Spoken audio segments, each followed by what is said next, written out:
let's get right into it. Let's talk about the NFL draft, and let's talk about these last few picks 21 through 32. Let's get into it. Starting off at number 21, the Colts, my Colts. They select Kwity Paye, defensive end out of Michigan. And I'm not going to lie, draft night I was, a little confused.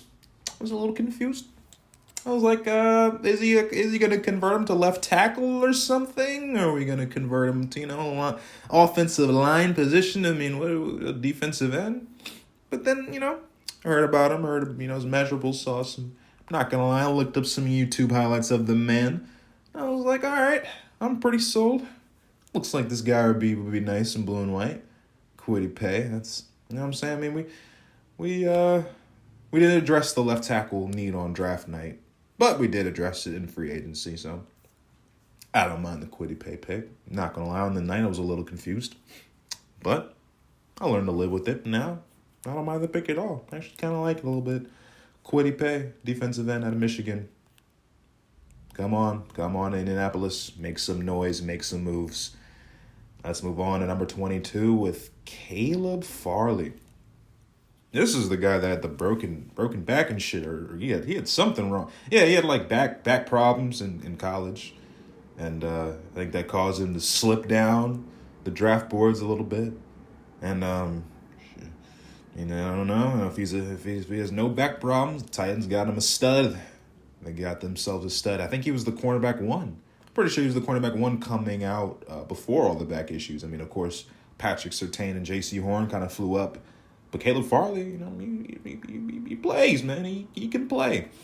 He can play. So, Titans defense is it's awful. It's fucking awful, to say the least. It seems like every year they got names, but they still get ran through. So, hopefully Caleb Farley can help that out. I mean, I'm a Colts fan, so hopefully, he doesn't help that out. I mean, I hope he's a good player, but I mean, Titans, don't want them to win. So. Just playing, Caleb Farley to the Titans. We hope it's good. Not really. Whatever. Let's move on. At number 23, the Vikings. I believe they traded back for this pick and still got their guy in Christian Darrisaw, offensive tackle out of Virginia Tech.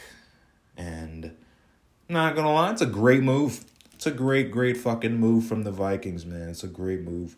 What are you gonna say? You move back, you still get your guy at 23. No issues, no questions asked. What more could you ask for, man? Move back, get your guy, get the offensive tackle you wanted to shore up that offensive line, beef it up a little bit more, put a little bit more beef on there, And they got their guy. Solid pick for Christian Darrisaw. Let's move on to the pick. To pick number 24. People don't like this pick, man. They think it was a fucking awful pick. I think it was absolutely awful. Najee Harris, running back out of Alabama to the Pittsburgh Steelers. I mean, it was pretty obvious that he was going to go there, you know what I'm saying? It was pretty fucking obvious. They made it pretty loud that they wanted a bell cow back. They made it pretty loud that, the running backs they have there just couldn't get the job done and they needed somebody. But what about the offensive line, Pittsburgh? It was a reason for concern last year, and you could have got some line help in the first round.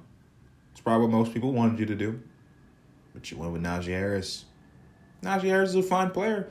Back end of the first round, I mean, hey, you could do worse, but if he's running behind, nothing, guys aren't making no holes, you know what I'm saying? He's running behind brick walls after brick walls getting stood up night in and night out. Then, hey, you're going to be picking another running back in a few years and just keep repeating that process, Or he could turn out to be that absolute stud, which I believe he is. Najee Harris. Hope you do good things in Pittsburgh, man. People hating on you because they want you to take a line. But still a good player, man. Still a good player in all our hearts. So, Najee Harris. Let's see what you can do. Number 25. Oh, I think this was one of the worst picks in the draft. Not because of talent, but because of fit. Or I should say, overall relative need. You might be asking, what the fuck are you talking about? I'll tell you what I'm fucking talking about. Travis Etienne to the Jacksonville Jaguars. I love Travis Etienne. I think he's a solid player. I think he's a great player. However, Jaguars, what the fuck are we doing? What, Big Herb, what are we doing? What the fuck are we doing, Big Herb? I mean, I can't defend it. Your first move as the Jacksonville Jaguars is to draft Trevor Lawrence first overall, which, was a solid pick. But Travis Etienne in the first round? When you have James Robinson, who just went ballistic in his rookie year. Undrafted free agent, by the way. So he's cheap. He's cheap. He's hungry. And he just put up an all-time undrafted free agent rookie season. And this is how you repay the man. I mean, I legit want to give this move an F. Legit want to give it an F. I mean, not only do you bypass the other needs on your team, that god-awful defense, you know what I'm saying? Oh, my God. And you take Travis Etienne when you already have a do-it-all back in James Robinson.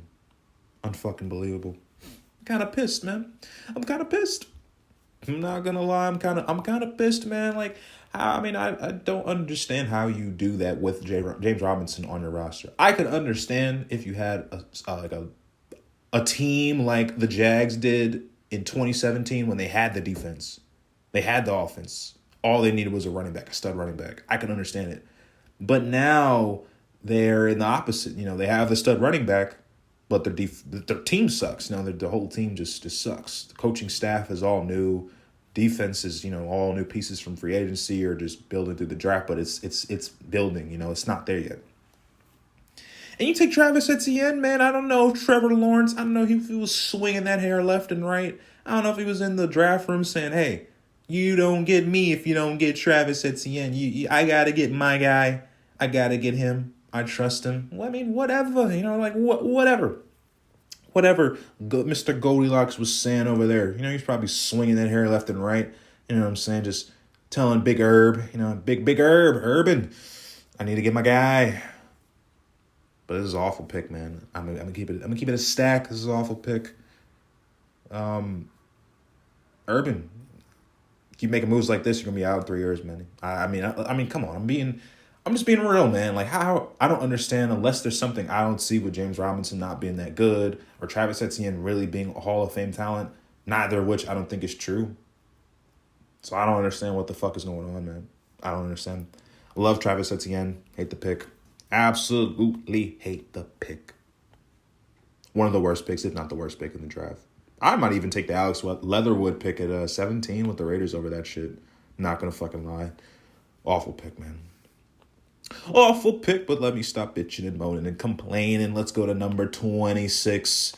Browns sniping Greg Newsome, cornerback from Northwestern. Just sniping the guy, you know what I'm saying? Just sniping him. Getting the goods on Greg Newsome. Browns, man, we don't need to say much more. Team's going to be good next year. I mean, let's move on. Greg Newsome's a great player. You shore up that secondary. Now you got Denzel Ward. Jesus. Browns should be good, man. They should be good. Number 27, we got Rashad Bateman. A lot of people like this guy. Compare him to Allen Robinson. But Rashad Bateman going to the Ravens at number 27. I can understand the pick. You know what I'm saying? You want to get Lamar some weapons. People have been crying and complaining that Lamar doesn't have a lot of weapons. And I might say, hey, maybe you got a point, I couldn't really name you 2 wide receivers on that team. I mean, I can because, I watch the Ravens or whatever. Shit, can I? Marquise Brown, Devin Duvernay, right? Yeah. I think I can. Fuck it. It's hard, you know what I'm saying? I had to think a little bit. I had to stretch the brain a little bit there just to figure out who the hell the Ravens receiving core was. So I understand. I understand wanting to get Lamar some help and really, saying, hey, get you some more receivers. Maybe our offense can be a little less predictable. Let's see what you got. Let's see if you can sling that rock. So I don't mind the pick at all. Rashad Bateman. I don't mind the pick at all. And then 28 through 32, I see these picks more as just extras. You know what I'm saying? They could be great players, but the team's already so good that I don't know how much impact these guys can make. Let's just kind of run through them really quickly. Peyton Turner at number 28 to the Saints. I mean, the team's already pretty good. They're more concerned about Drew Brees' replacement, I would assume. The defense is still pretty solid, so I guess adding Peyton Turner just makes it even more solid. Number 29, Eric Stokes from the Packers. Packers got a little Aaron Rodgers drama. Going on. They don't know where the fuck he's going. They don't know what he's doing. And they take a cornerback. I mean, hey, their defense, everybody's crying about, their defense wasn't up to par last year, wasn't sufficient enough, wasn't good enough. So they got Eric Stokes. And they should still be a good team depending on where Aaron Rodgers goes. If he stays, they should be all right, okay. If he goes, I don't know. And at number 30, the Bills took Gregory Rousseau. They needed another defensive end, and they got a defensive end in Gregory Rousseau. Defensive end from Miami. They got Greg. And, the team's still going to be good, man. Like, I don't see any regression out of Josh Allen. I don't see any regression out of that team, so they should still be good. Number 31, Odafe Owe, previously known as Jason Owe, but he would like to be known as Odafe Owe. Odafe Owe to the Ravens, defensive end. And I guess he's just more of a development piece, He's more to just solidify that already stout top 5 defense. It's just to solidify it, you know what I'm saying? These teams are so good, it's just these picks they're just luxury picks, you know what I'm saying? It's just luxury. And lastly, at number 32, the Buccaneers take Joe Tryon. I do not know who the hell this is. Defensive end out of Washington. There we go. Defensive end out of Washington. I have never seen him play. Similar to the Zaven Collins guy. I don't know. I'm sure they're great players if they're drafted in the first round.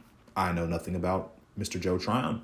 I hope he eats in Tampa Bay because it looks like they are going back to the Super Bowl. They got everybody back. This was a luxury pick, it seemed like. The defense was already fucking elite, so I don't know. We'll see how that goes. And yeah, that rounds out the first round of the NFL draft. Very, very interesting draft, if I may say. That San Francisco pick at number 3 was very hotly debated. Where Justin Fields would go was very hotly debated. You know what I'm saying? So it was interesting, It was interesting. What the Bengals would do at 5 was worth staying up for. It was worth staying up for. I would definitely say it was. It was worth it. It was all worth it.